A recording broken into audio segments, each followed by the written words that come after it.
Hi guys, आज की इस वीडियो में हम लोग स्पीकर रिपेयर करना सीखेंगे। So let's start.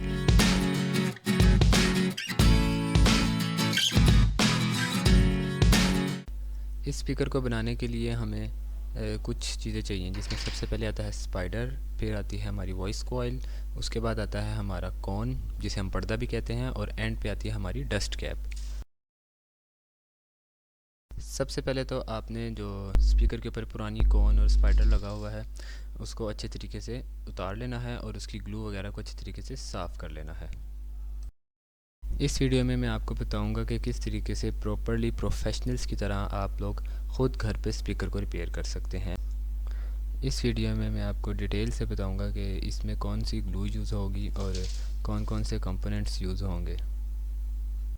स्पीकर की क्लीनिंग करते हुए आपने ध्यान रखना है कि जो इसकी वॉइस कॉइल की सेंटर में जो जगह है उसमें कोई भी चीज़, ग्लू पार्टिकल, कोई भी ऐसी वैसी चीज़ ना जाए। अगर चली जाए तो उसको साफ़ कर लें। स्पीकर को अच्छी तरीके से क्लीन करने के बाद हमने इसमें वॉइस कॉइल लगानी है। मेरे पास यहाँ पे दो वॉइस कॉइल हैं। इनमें से जो लेफ़्ट साइड वाली है वो ओरिजिनल इसकी वॉइस कॉइल है। मैं ओरिजिनल वाली को यूज़ करूँगा क्योंकि वो ख़राब नहीं हुई थी, वो ठीक थी। आप हम लोग यहाँ पे यूज़ कर सकते हैं एक्सरे पेपर भी, और जो वाइंडिंग पेपर होता है वो भी। तो इस तरीके से हमने इसके 4 पीस बना के कट करके और उसको अंदर वाली साइड पे कॉइल के चारों तरफ लगाना है, जिससे हमारी जो वॉइस कॉइल है वो बिल्कुल सेंटर हो जाएगी और वो मैग्नेट के साथ रगड़ नहीं खाएगी जब हमारा स्पीकर वर्किंग करेगा। अच्छे तरीके से एक्सरे शीट्स को लगाने के बाद हमने वॉइस कॉइल को ऊपर उठाना है थोड़ा सा।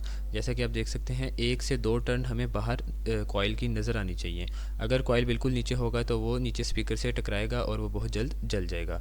और कॉइल को घुमा के इसकी जो वायर्स हैं कॉइल की, उसको हमने जो इस स्पीकर के टर्मिनल है उसके सामने कर देना है।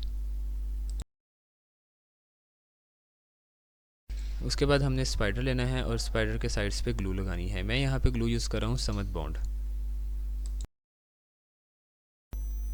स्पाइडर पे ग्लू लगाने के बाद हमने जो स्पीकर बास्केट है इसके अंदर भी अच्छे तरीके से ग्लू को लगा लेना है और स्पाइडर को बड़े ध्यान से, आराम से इस तरीके से लगाना है कि हमारी जो कॉइल है वो अपनी जगह से बिल्कुल भी हिले ना।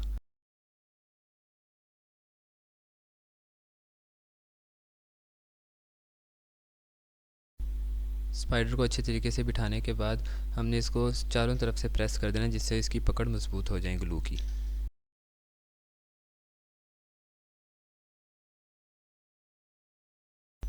स्पाइडर लगाने के बाद हमने इसको करना है साइड पे, और अब हमने बनानी है इपॉक्सी। इसे क्लियर इपॉक्सी भी कहते हैं, रेजिन और हार्डनर भी कहते हैं, और इसको AB भी कहते हैं।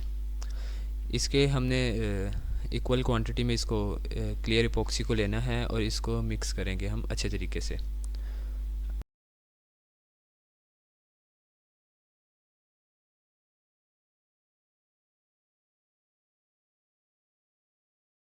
इपॉक्सी को अच्छे तरीके से मिक्स करने के बाद हमने जो हमारी बास्केट है, स्पीकर बास्केट, उसके चारों तरफ ये ग्लू लगानी है, जिसके ऊपर हमारा मेन कॉन पर्दा बैठेगा। उसके बाद हमने ये जो हमारी इपॉक्सी तैयार हुई थी इसको हमने जो कॉइल है, वॉइस कॉइल, उसके चारों तरफ स्पाइडर पे लगाना है। ये इपॉक्सी हमने इस जगह पे इसलिए लगानी है क्योंकि यहाँ पे बहुत वाइब्रेशन होती है और हीट भी जनरेट होती है। क्योंकि यहाँ पे बहुत ज़्यादा वाइब्रेशन होती है इसलिए हम यहाँ पे इपॉक्सी यूज़ करते हैं। इपॉक्सी बहुत अच्छे तरीके से इसको पकड़ लेती है।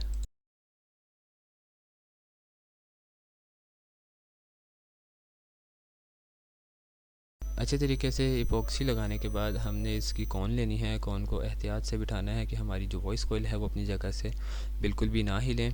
कॉन को बिठाने के बाद हमने इसकी जो साइड्स हैं उसको अच्छे तरीके से प्रेस करना है, जो इसके किनारे हैं, ताकि वो अच्छे तरीके से बास्केट के साथ चिपक जाएं।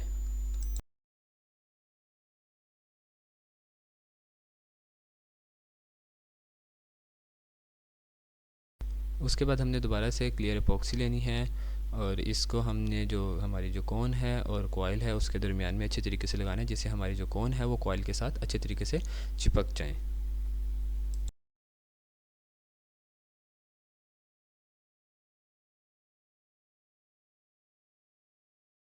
इपॉक्सी लगाने के बाद हमने 15 मिनट के लिए इसको सूखने देना है, ड्राई होने देना है अच्छे तरीके से। फिर उसके बाद हमने इसके जब ये ड्राई हो जाएं तो हमने इसके दरमियान में हमने एक्सरे पेपर लगाया था, इसको हमने निकाल लेना है।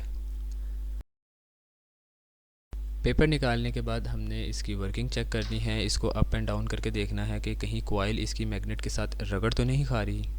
फिर हमने सोल्डरिंग आयरन से दो सुराख कर लेने हैं इसकी कोन में, जहाँ से जो हमारी कोन की वायर्स हैं वो हमारे स्पीकर के टर्मिनल तक जाएंगी।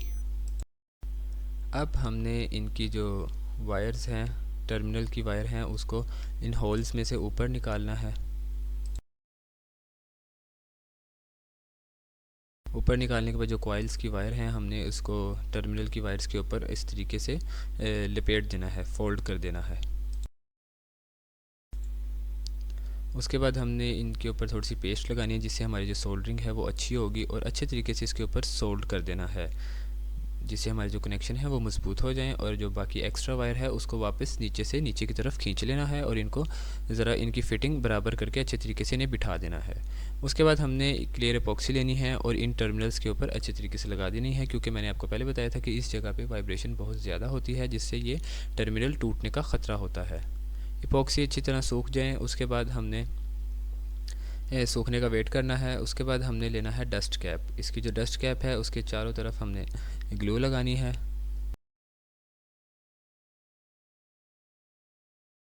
ग्लू लगाने के बाद हमने इसको सेंटर में बिल्कुल इसकी जगह पे रख देना है और इसके ऊपर हम थोड़ा सा वेट रख देंगे जिससे ये इसको फिर हम सूखने देंगे। इसको हम टाइम देंगे 10-15 मिनट। उसके बाद सूखने के बाद जब ये रेडी हो जाएगा तो अभी हम इसकी टेस्टिंग करेंगे।